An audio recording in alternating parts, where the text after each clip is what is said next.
speaker will be Gunnar Asplund from Evia in Stockholm. He will talk about system to charge electric road vehicles while driving, a very exciting project close to the major airport in Stockholm. Gunnar Asplund, the word is yours. Thank you. Can you hear me?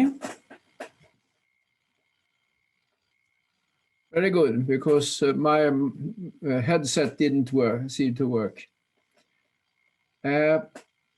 Then I should try to share the screen. Let's see here.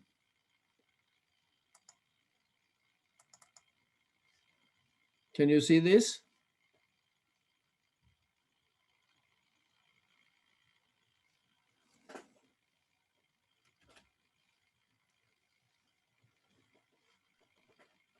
Yes, we can see it. Oh, very good. So what we are doing is we are trying to help speed up the transition to e-mobility by offering a possibility to charge the vehicles while they are driving. And that is has certain advantages, because if you can charge the vehicle while driving, you don't need so big batteries. You can reduce the size of the batteries to half or a third or even more. And that can also save a lot of problems related to all the materials needed for battery production. So building roads that can charge the vehicles will also reduce battery. And of course, also you can save time. You don't need to stop charging and waiting for the charging. And you don't need to have a lot of parking places along the road. You use the road itself instead of a lot of parking places where you are charging.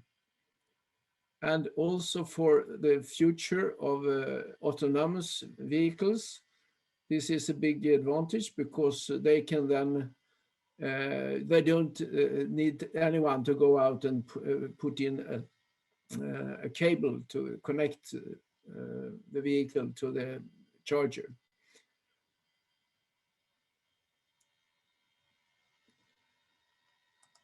And this is the ecosystem. We can use it in roads, in parking places. We can also use this system for static charging. So it's not that we are opposing static charging, but you can have automatic connection for static charging. And we also have been as in a cooperation with mining companies to develop this for mining. And the system we have developed is very cost effective. We have conductive rails embedded in the road. Advantage with that is that you can use it for all types of vehicles, both light and heavy vehicles. And we can, so far, we have succeeded to reach, we have reached 800 kilowatts that we can transmit in one contact. So if you have more contacts, you can transmit more power. But for the moment, we think 800 kilowatt is sufficient. And by using that, even for a big truck, it takes around 160 kilowatt average power. So you can drive around 5 times the electrified distance of the charging. And it's a very safe technology, because the conductors are buried deep down in the road. And you cannot, you can walk on top of this road, you see to the right here, with bare feet, even if it's filled with salt water. So because this is on the ground potential up here, and the potential is deep down in the road.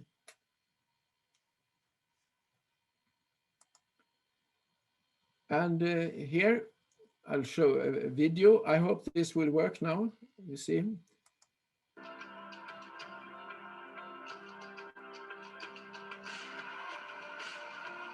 These are winter tests. Here you can see the contact.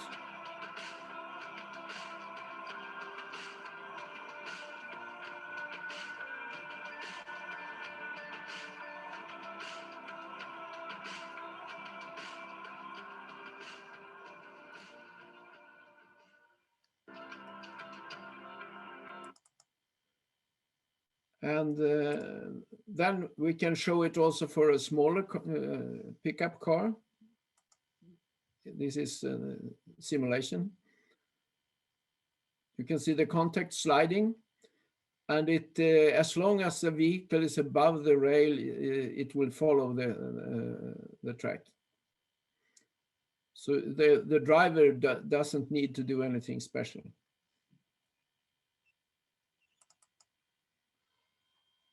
And one more. You can see the contact feeding the vehicle. And if there are some stones, it's just pushed away by the contact. It is very rugged contact.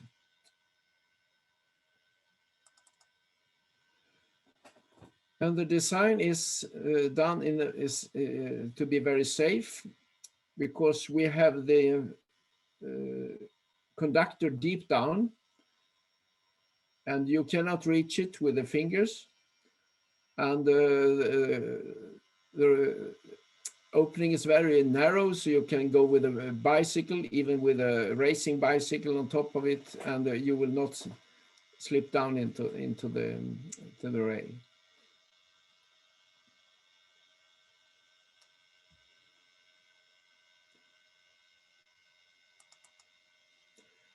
And we also have tested this during many winters. Actually, we started to put down the first track 2012, so it has now been, this is now the 10th winter that we are testing. And as you can see here, we also have electric heating of the rail, so there is no risk of ice formation. So we can, and you can see here typically that we have melted the snow on top of the rail, and this is possible to operate also in the winter.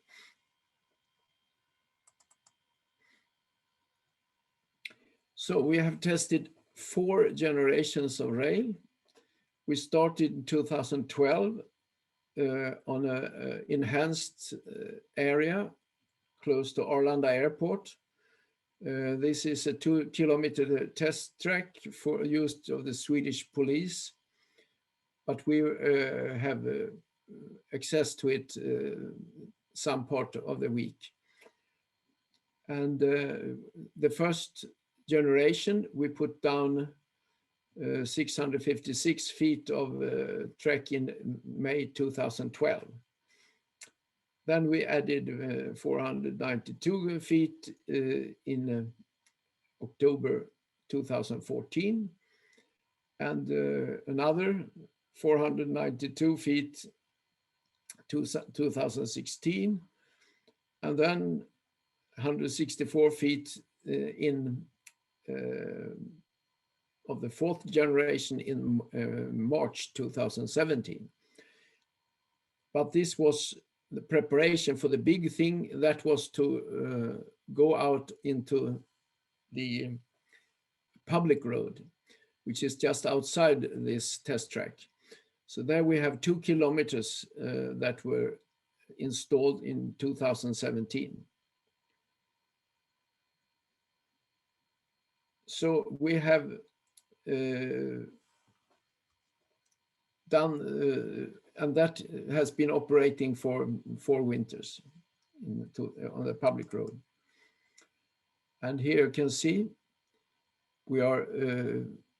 The idea was to have a truck going from postal terminal to the airport of Arlanda with cargo and electric truck, and then be fed by this electrified part of the road, the yellow part, and the total is 13 kilometers. And you can see the truck going here and another truck coming in the opposite direction. The installation is made by grinding a trench in the asphalt and then making it even in the bottom and making some compression of the gravel, and then put down the rail. And in the end, we fastened the rail with mastic asphalt to be fixed. And there is an enormous amount of trucks going over this all the time. So it has been tested and verified that it is strong enough. And the truck that we have been using is a converted diesel truck. We have put in 2 rear axle wheel motors in the rear axis. And it's totally 226 kilowatt power. And it's a battery of 80 kilowatt hours, 600 kilos. We can go around 80 kilometers on battery. And the weight is 18 tons. And this actually was the first electric truck in Sweden that was allowed to drive on the public roads.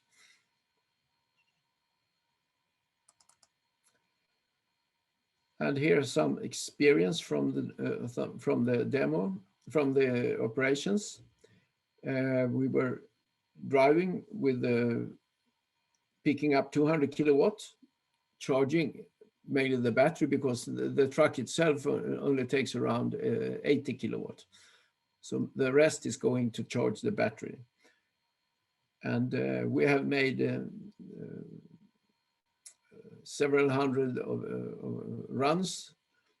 Total distance is 300 miles driven with charging. And the system looks like this. We have a transformer. And then we have feeding out to cubicles along the road. In our case, we have 10 cubicles, each one feeding 200 meters. And each cubicle feed 4 sections of 50 meters. So we switch on and off every 50 meters. So the truck is passing the whole distance. We switch on and switch off every 50 meters. And the rest of the time, when there is no vehicle coming, there is no voltage in the rail. So even though it's very difficult to put something down to get electric shock, it's never energized while there is not a vehicle just passing. So the chance of getting electrocuted by this is extremely small, because you have to be standing there putting down something and then try to avoid, well, you will anyway be run over by the car very, very soon after.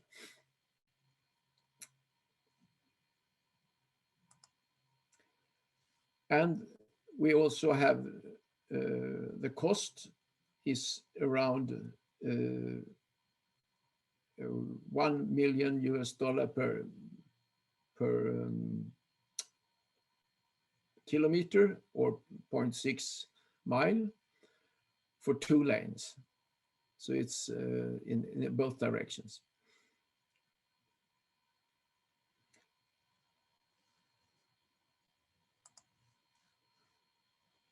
And as I said, we have also some other systems. We have, this has attracted attention in the mines. There, normally it's very, very, a lot of problems with bumps and very bad roads. So we may put the rail upside down and use it in the ceiling instead. This is, we are working together with Australian company, and they have signed now agreements with 8 big mining companies for developing this. And also we have for station-based, you can of course also charge it. If you have this contact, you can have a short rail section, and then you drive it up on the rail to get power from the while you are standing still. And that will also connect automatically. And then you can do the fast charging. So as a conclusion, we have been operating this, developing it since almost 10 years. No, actually we started more than 10 years. We started 12 years ago. We started 2009.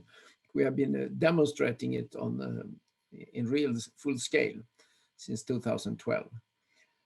And we have now been testing up to 800 kilowatt. Actually, we tested 960 kilowatts.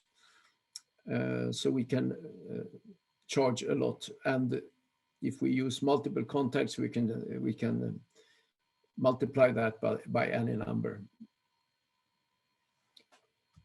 Okay, so this was what I had to tell. Thank you.